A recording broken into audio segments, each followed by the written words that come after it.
গণ অধিকার পরিষদের সভাপতি নুরুল হক নূরের উপর হামলার ঘটনায় বিচার বিভাগীয় তদন্তের সিদ্ধান্ত নিয়েছে অন্তর্বর্তী সরকার। কয়েকজন উপদেষ্টা, পুলিশের বিভিন্ন শাখার ঊর্ধ্বতন কর্মকর্তাদের সাথে বৈঠকের পর এই সিদ্ধান্ত নেওয়া হয়েছে বলে জানিয়েছেন প্রধান উপদেষ্টার প্রেস সচিব শফিকুল আলম। তিনি জানান, রোববার নির্বাচন ও সমসাময়িক বিষয়ে বিএনপি, জামায়াত ও এনসিপির সঙ্গে বৈঠক করবেন প্রধান উপদেষ্টা। এলএমই সার্টিফাইড বিশ্বসেরা কপারে তৈরি ওয়ালটন কেবলস, যা আপনার স্থাপনাকে রাখবে সব সময় নিরাপদ।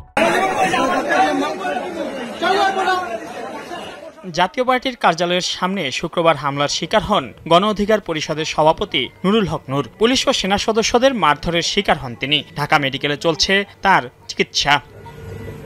এই পরিস্থিতিতে প্রধান উপদেষ্টার সাথে জরুরি বৈঠকে বসেন কয়েকজন উপদেষ্টা সহ আইনশৃঙ্খলা বাহিনীর বিভিন্ন স্তরের কর্মকর্তারা। বৈঠক শেষে প্রধান উপদেষ্টার প্রেস সচিব জানান, নূরের উপর হামলার বিচার বিভাগীয় তদন্ত করবে সরকার। এই ঘটনায় জাতীয় পার্টির ভূমিকাও খতিয়ে দেখা হবে।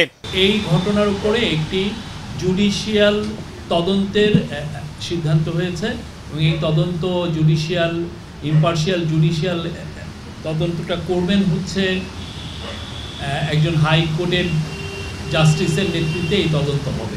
প্রেস সচিব জানান, রোববার সার্বিক পরিস্থিতি ও নির্বাচন বিষয়ে বিএনপি, জামায়াত ও এনসিপির সাথে বৈঠকে বসবেন প্রধান উপদেষ্টা। আগামীকাল কিছু পার্টির সাথে, রাজনৈতিক দলের সাথে আমাদের চিফ অ্যাডভাইজার বসবেন। ৩টার সময় বিএনপির সাথে বর্তমান পরিস্থিতি এবং ইলেকশন নিয়ে আলাপ আলোচনা হবে। আগামীকাল ৩টার সময় বিএনপির সাথে মিটিং আছে, 4:30টায় জামাত এবং সন্ধ্যা 6টায় এনসিপি। এক প্রশ্নের জবাবে শফিকুল আলম বলেন, ফেব্রুয়ারির 15 তারিখের আগেই হবে নির্বাচন। এটা স্ট্রংলি আমরা বলছি, ইলেকশন ফেব্রুয়ারির প্রথমার্ধে হবে।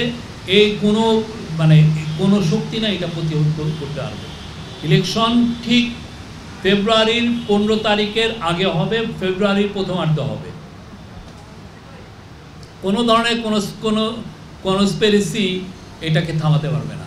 এদিকে আহত নুরুল হক নূর ও তার পরিবারের সঙ্গে কথা বলেছেন প্রধান উপদেষ্টা ডক্টর মোহাম্মদ ইউনূস। তিনি উন্নত চিকিৎসা ও প্রয়োজনে আহতদের দেশের বাইরে পাঠানোর কথা জানান এবং অন্যান্য যারা ইনজুর্ড হয়েছেন সবাইকে যেন বাংলাদেশের সর্বোচ্চ সবচেয়ে ভালো চিকিৎসা পান, সেটা ইনশিওর করার উনি বলেছেন। মাইনুল মারুফ, যমুনা নিউজ, ঢাকা।